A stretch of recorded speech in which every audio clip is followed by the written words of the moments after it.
Hey guys, welcome to part 2 of my book illustration video. I'm just gonna be jumping right into giving you a tour of where I left off last time.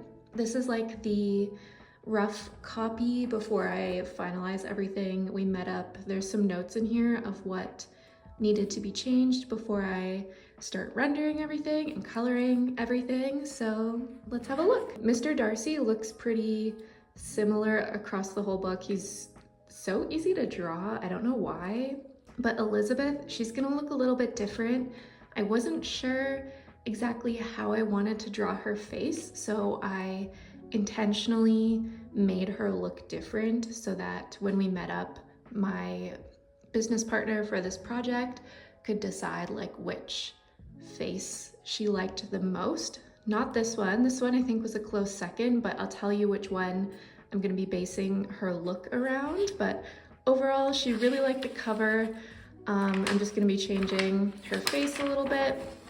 She really loved this nod to Jane Austen's actual desk, and she always had this like little ink pot, or like, sorry, I'm not really in a talkative mood today, so trying to find the words is hard, but I hope you understand. It's a little nod to Jane Austen, and kind of like we're peeking over Elizabeth's shoulder. We're doing great today, it's fine. She liked my horse. She thought he looked majestic. So I don't think there was much to change on that page other than rendering that nicely. She doesn't like this face, so we're gonna be changing that. But I think this is one of my favorite scenes. I love that like Mr. Darcy's like kind of looking at Elizabeth, and then we've got like Jane and some of the girls like gossiping in the background. I'm gonna be adding some like really ornate frames on the walls, making sure that architecture looks proper. What is going on? Yeah, some ornate tiling, like museum style, like portraits and landscapes kind of blurred out on the wall. Okay, so this is the next page. Really love this one. It's Jane riding her horse. The only notes we had was the horse looks kind of short, so she wants the horse to look a bit taller. And then I wasn't sure if Jane should be riding side saddle or not. I think we eventually decided to make her not riding side saddle. It's not like she's at a very fancy event where she has to look super formal, like she's just going on a ride in the countryside, so I don't think she necessarily has to be riding side saddle. So we're gonna be switching that up. I think that was all that I needed to change on that page. Okay, so this is the face that she liked. So we're going to be basing Elizabeth's look around that, and we're keeping Darcy the way he is because he looks pretty similar. We're gonna have some people dancing in the background. I didn't like properly draw the ending of her dress, so that's why she wants to fix the neck. Next up, we have Elizabeth getting proposed to. Honestly, I'm not gonna lie, I forget his name, but also the hand. I wrote little notes because I'm like, please, no, I'm gonna fix the hand. We're just roughly getting the shapes in there. I'm gonna make it look better. So we're just gonna clean up this page. This is at Longbourn, she said, so we're gonna just put some like typical like furnishings, maybe a window in the background, but not much to change here other than the cursed hand. Next up, we have her playing the piano. She says, looks too close to Pamela Anderson. No shade on Pamela Anderson at all. She just said that's not the look that we're going for. So we're gonna fix Elizabeth's face, model her after the previous one that I showed you. The background, we're just gonna maybe add like a lamp, a bit fancier, some pictures, that kind of thing. We're gonna render obviously the flower. This one, so she wants me to change the expression. He's a bit more like stoic and yearning, so it was really hard for me to kind of capture the proper expression that she had in her mind, but I'm gonna try again. I think I know what she means. And then we're just going to like blur out some more of the background, add some stuff like that. Oh, she did screenshot a picture for me as well to reference. So we're gonna change some things there. And this one's kind of like a split page. So we've got two people riding away. I think this is when her sister is like getting married and they're like riding away, and she's like freaking out. She's like, oh my God, I'm crying. I gotta go get them. So she likes the layout of this. We were debating making it 2 pages, but we have a 2-page spread at the very end, and we want to keep it so that the end is the only 2-page spread, so it feels a bit more impactful. And that's the wedding scene. So she likes her face. She likes that we're kind of looking over his shoulder and getting her reading the note about her sister leaving and being able to show that. I got lazy here. I just put in a picture. I felt like I wanted to properly do the perspective on paper so that I had more room to like do the perspective points. We're gonna do like a 2-point perspective, so that's just for now. We're gonna have a little daffodil field overlooking the lake, and then I'm gonna redraw that. But she really likes that because it's a bit different than this one. Like I didn't want them to look too similar. Like I know he's in the foreground, so it'll be different, but I wanted to show, like have this just be like, just the majestic manner and that be like the sole focus. And then we've got Jane being proposed to. This is such a sweet scene, and I'm gonna do up a background and everything, but she really likes him. She wants her hair to be up and more ringlets, and more innocent looking. So I think I'm gonna add some like blush and like more of a smile. So yeah, overall she liked this page, just a few changes. And then I wasn't sure if this scene was supposed to be Mr. Darcy, but apparently it's actually supposed to be Elizabeth talking to Lady Catherine. So I'm gonna change that, but she really likes the aesthetic of Lady Catherine, how she looks very fancy, very stern. So we're just gonna take Mr. Darcy, just yeet him right out of there, put Elizabeth on here, add a background, and then we're good to go. This is gonna be the 2-page spread. Again, we're changing her face. She likes Mr. Darcy. She likes how he looks. We're gonna make Jane, I think, more like having more ringlets in her hair. And these are gonna be hands, believe it or not. And I didn't really draw the bouquet because I wasn't sure exactly what flowers. I think we're just gonna do like typical wedding flowers of the 1800s. So I'm gonna have to do some research, but this will be here, or like, so that will be here so that it's like a full page. And I don't even know if we're gonna have any writing here. I think we're just gonna have like just the picture and like the happy ending of both of them getting married together.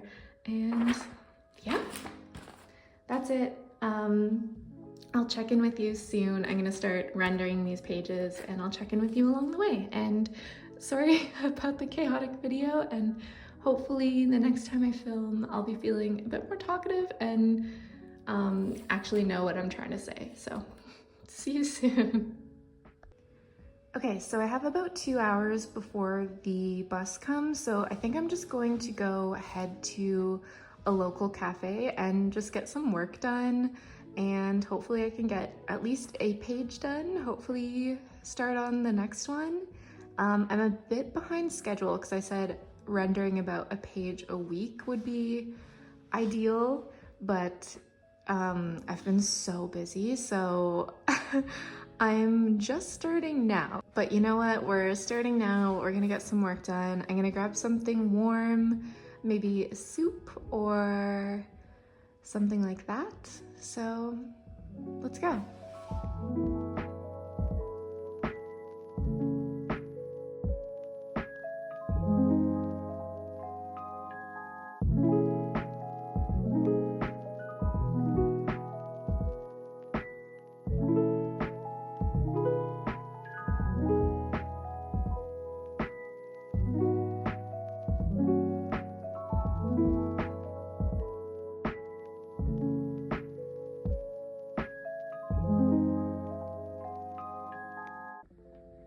guys, it's been a few days. I just wanted to check in and kind of chat a little bit about how I'm rendering my coloring book. So I'm rendering it in Procreate because I find that's what I'm most familiar with and it can do everything that I need it to do. So I just wanted to chat a bit about the brushes that I'm using. I haven't bought any brushes specifically for this project. I'm just using what the program came with for me, and I find it has everything that I need. Maybe in the future I'll invest in getting some more brushes if this is something that I'm gonna keep doing, but for now I think we're just gonna work with what we have. So for any of the background stuff, I'm actually really liking the wet sponge, which is under, I believe, water? Yeah, water. So more of like a watercolor kind of painterly effect. I'm really enjoying how soft and painterly it's making the background look in contrast to the fully rendered subjects in the foreground. So even when I do the clouds, I think I'm going to use this brush and just do them like, just kind of hanging out in the background, very painterly, like something like that. And I used it for the bushes as well. So for any of the color work in the foreground, I really like to use the soft brush. I'm just a big fan personally of getting a really nice smooth blend. So my process is I always have my line work layer and then I color on separate layers. So I find it's really easy to change things around. I don't like coloring on the line work layer because then it just makes it too chaotic and hard for me to change things around if I need to. So for me, I'll select the line work layer, I'll select this tool. I believe that's just the selection tool, make sure it's on automatic, and then I'll just click, and then it just selects the area that I'm going to be coloring, and you can adjust how close to the lines you want it to select. I try to get it as close as possible without going outside of the lines, so you can play around with that. Oh my gosh! Does anyone else get really excited for storms? I know I do. And then when you hit the paintbrush, this will be the area that you can color in without worrying about going outside of the lines. I'm not sure what color I want for Mr. Darcy, but let's just say his coat is like a blackish gray. And then we just color. And then I just start adding darker and lighter values, like where the shadows are. And I don't use the smudge tool or anything. I just kind of go back and forth with both colors to blend everything out. And yeah, that's just how I do it, and it works for me. I accidentally colored it on the line work, but usually I would just color like on a layer that's specifically for coloring. So don't make the mistake that I did, but if you do, we can just double tap and it fixes everything. Yeah, I just wanted to check in a little bit and talk to you a little bit about how I'm coloring my book. So I'm not going to be showing you all of the rendered pages. I just wanted to show you a few tips and tricks of like how I'm illustrating my book so that maybe it will help you as well. And I don't want to spoil too much, so you won't be seeing the entirety of the book when it's all done, but I will show you my process along the way in a few pages. And then yeah, I'm sure I'll be sharing where you can download our book. I've been having a lot of fun with this and I'm really enjoying sharing it with you, so I hope you enjoy, and I will catch you maybe in a few days. I'm not too sure when I'll film next, but I will see you soon.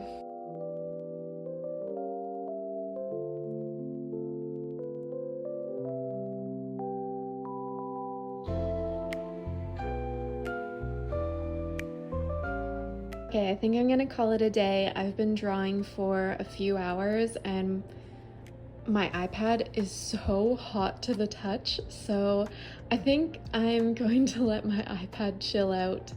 It worked really hard today and I finished one full page and lined 2 more pages One of them I just have to add a few things and then I can get to coloring them, but so far I'm very happy with my progress today, and I've just been listening to a bunch of podcasts while I color away, so that's been really nice. And yeah, so I'll see you guys soon. I don't know when, but hopefully I'll have a few more pages done by then.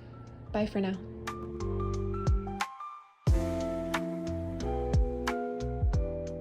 Hey, I'm just headed to a cafe to get some work done on my book.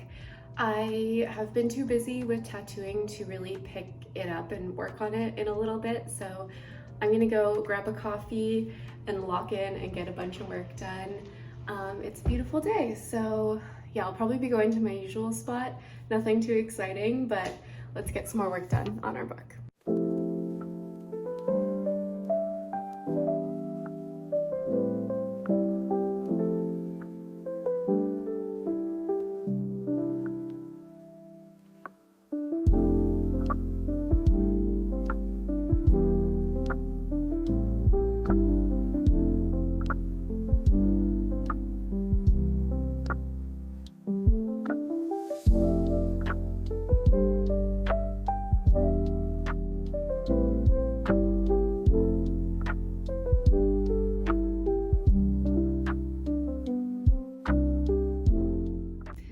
So we're back home now. I really enjoyed the cafe. It's always nice to just get out of the house so I can focus on getting some work done. My coffee was so tasty. It's always delicious there, really good vibes. And yeah, I'm not trying to pressure myself into feeling like I have to sit down for like 5 or 6 hours straight to really get this book done. I really enjoy working on it, but I also have to be mindful that I have tattoo designs and a whole bunch of other art stuff I need to be working on, and I'm trying to just enjoy the process and have fun with it, and also leave a little bit of time for myself as well, because that's very important. I'm trying to remind myself to take frequent breaks so I can stretch or even just like rest my eyes, like look at something out in the distance. My eye doctor told me that because I hyperfocus all day long tattooing and drawing and looking at a screen.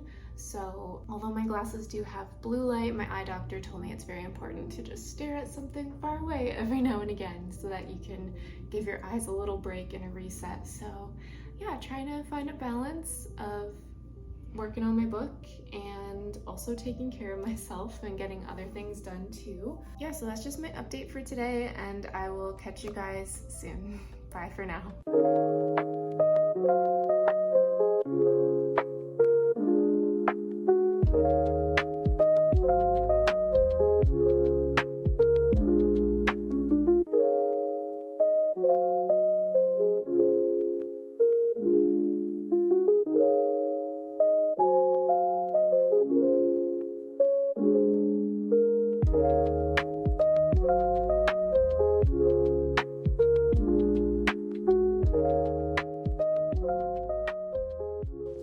Okay, I'm thinking of wrapping up the video here. I don't think there's too much more that I can film without spoiling the rest of the book, so I'm actually just going to be doing my makeup and getting ready for the day, and I thought I could just chat with you guys about some concerns that I have, things that I learned, things that I enjoyed. I might make one more part 3 because I'm only about halfway through the book and I just kind of want to lock in and just get it done. So if I feel like I want to make one more video talking about wrapping up, and I kind of mentioned that I might be talking to a lawyer as well. So if you want my experience with that and any advice, just let me know if that's something you're interested in.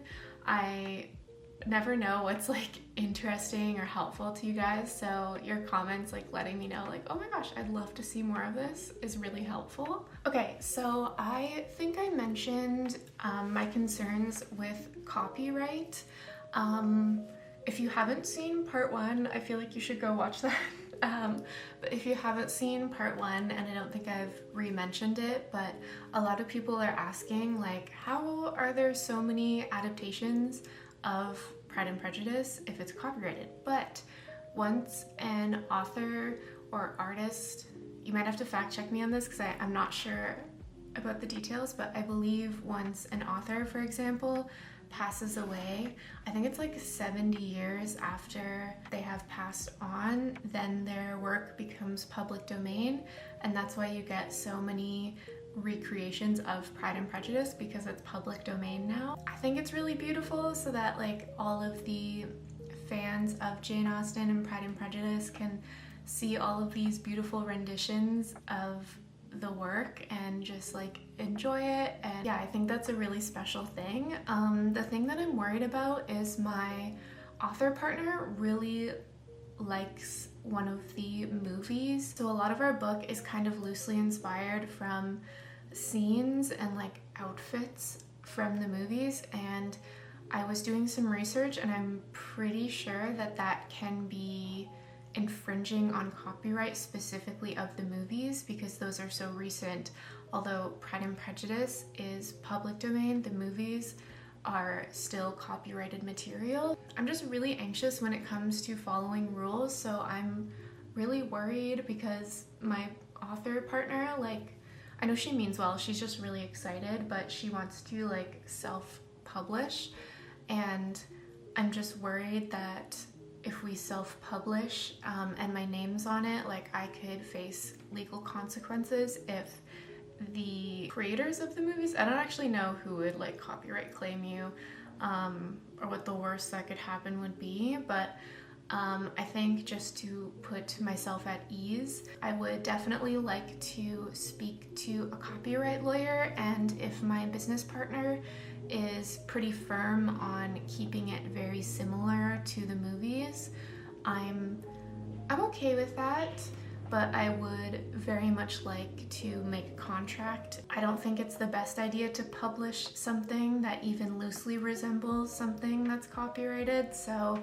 although I understand the excitement from my author partner, I would feel much better having a contract that kind of like, I just don't want to be responsible if any like legal fees or anything like that arises. So yeah, also I don't want her to run into trouble as well, so when we sit down I'm just gonna like show her all the information I gathered and be like, hey, I don't know if this is the best idea legally speaking, so I don't know. I'm gonna hopefully convince her that I think it's a really good idea if we both go talk to a lawyer, but if she's just like really firm and doesn't want to, I know I would like to, and yeah, even though I don't want anything to happen to her, I think it's also, she's like really nonchalant and she's like, I'm just gonna like publish it on Amazon without like doing any copyright research. I guess live your best life. I hope it goes well for you, but I know for me personally,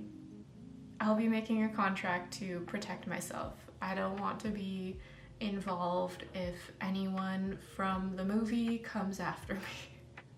I don't know, hopefully it doesn't come down to that. Like, it is all my original artwork, so it's not like I'm copying someone else's artwork. And the story that she retold, it's in like rhyming verse, like more for younger audiences, so like that part of it is all original. It's literally just a few ways the characters in the scenes are positioned, and also like the outfits, for example, and I guess the faces of the characters, like although they're stylized, like they could resemble the actors and actresses, and that's where you kind of get into the legal gray area. I'm just putting some sunscreen on, guys. Remember your SPF. It's so hard though, because I feel like if you're illustrating like Mr. Darcy, for example, like he's so, I'm almost out of foundation. It's just, his appearance is so iconic and well known. Like, how would you ever redraw him so that he looks different and it's still like upholds? Like, I don't know. I don't know how far away from like looking like some of the actors you would have to make your drawing. I would love to hear from you guys in the comments if you have any, sorry, I'm turning down the brightness again. If you have any advice, or if you've kind of been like in a similar situation, I would love to hear what you have to say. And I think I said this in my previous video as well, like even if this doesn't get published or nothing really ever comes of it. Like, I've learned so much about what I would really want my book to look like if I were to ever illustrate a book, and it's just getting me really excited to jump more into like the publishing industry and world. And I love reading. I love people's love for reading and like how creative people get. So like that's what's super fun for me about this. And I know in my previous video I said like Pride and Prejudice, it's not really my thing, it's not my favorite, but I can appreciate how much love people have for it. And like Jane Austen's like a genius, like she's so talented and stuff, so like I totally like have so much respect for her work, and it's been so cool to be able to illustrate her, like bring her work to life in like a different way, I guess. I also think I've learned, although it's like really fun to recreate something that's already existing, I think if I were to take on another book project, I would definitely want to make it my own, like have it all like completely my original characters and artwork. And I'm not sure if I'd want to go like the super like cutesy look where it's like really cute animals. Like I draw a lot of like really cute frogs and rats and stuff like that, so I don't know, like just having like a cute little kid story about these little critters. Or another part of me, like I don't really read a lot of manga anymore, but maybe something more like anime inspired, or oh, my eye is making weird squishy noises, or something more like I've read a lot of graphic novels, like Heartstopper, gorgeous art, amazing story, something completely original but like same vibe, if that makes sense, same like emotions, story in my own art. I think that would also just put my anxieties at ease. I feel like I'm someone who just like follows authority and rules, and I get so nervous about like breaking them, so I think this whole copyright thing is just like kind of stressing me out. I mean, I think it'll be fine. I want to go about it in the correct way, so like I know it'll be fine. It's not like I'm just like, oh yeah, I'm just gonna like not worry about that and then not go about it the right way. Yeah, so I'm also really thankful that the girl that I'm working with on our book project, like she's been so nice, and I think the only creative differences we have is like to do with the copyright stuff, and I haven't really talked to her like in depth about it yet, so her feelings might have changed after I explain some stuff to her, but it's been really nice that for the most part we're like on the same page about stuff, and it's really cool like being able to illustrate this like dream project that she's had for such a long time. So I'm really honored to be able to do that. That's really cool, and like to have such just like a nice like chill relationship. And when we first started talking about the book project, I actually ended up tattooing her, and that's how we first started talking about the book project. And I don't know, it just like, you know, when you meet people and it just feels like you're already so comfortable with them, and like you can just tell it's gonna be like a fun project. Like we just started talking about books, and she started talking about this version of Pride and Prejudice she's always wanted to create, so like it just feels like it just was meant to be, or it just lined up that way. So that's been really cool, and it's felt really like special, so I'm really grateful for that. This is my favorite highlighter. I think it's actually technically a body highlighter by Fenty Beauty. It's How Many Carats? Diamond Balm All Over Diamond Veil highlighter. So I think it's technically for your body, but I use it on my face because I love it so much, and every time I wear it I get so many compliments. Sorry, I'm realizing I can't talk and do my makeup at the same time for some reason. Okay, I'm all done. I don't think there's too much more that I want to talk about. I'm hoping to finish the book this month, and then I'm away end of June, and then when I come back in July, I can meet with her and then we can talk. You might see me working on it in my usual like artist diary videos, but I think this will be the last video like specifically about it, unless you want a video like talking about actually like meeting with a lawyer and like publishing it and like all that stuff, and like how I'm making the contract in order to like cover myself and all of that. So I don't know, let me know if any of that sounds interesting. If you want to comment what you'd like to see or what you thought, if you've illustrated a book, if you've met with a lawyer, like a copyright lawyer, any of your stories, let me know, because I'm a little anxious. I just want to make sure, like I said, I'm doing everything correctly. Yeah, I think my favorite part of making videos is hearing from you guys and chatting with you guys. Hi Erica, if you're here. Hi Alex and Brian, Chanel. It's so cool having my friends just like come to watch and support me, and also just like meeting like-minded people online, and like you guys tuning in every week, and same thing when I watch other people's videos. I love leaving comments, and I just really want to build a community of illustrators, of readers, of creatives, of just like chill people. It's my favorite. So yeah, I'm gonna go now. I hope you enjoyed, and I'll see you again soon.